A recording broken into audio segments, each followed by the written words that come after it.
Алла Тағала момындарға, мұсылман момындарға сондай сыйлық берді дейді.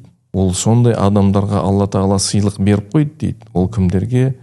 Сол намазды хушухпен, сондай тыныштықпен, хушухпен оқығандарға дейді. Демек, намазға тұрған момын мұсылман адам біздер намазды хушухпен оқуымыз керек екен. Хушух деген не? Хушухта негізі екі нәрсе бар. Бірінші, Алладан қорқу, қауіптену. Алладан қалай қорқамыз? Алланы ұлықтап қорқамыз.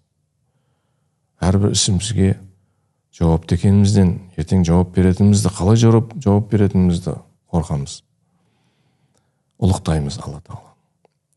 Екінші, хушухтың екінші түрі, ол намазда тұрған адам Аллаху акбар деп құлақ қағып болғаннан кейін, міне біз Алламен тікелей, жаңа айтады ғой, тілдесіп, соны Алланың алдында тұрмыз біз. Онда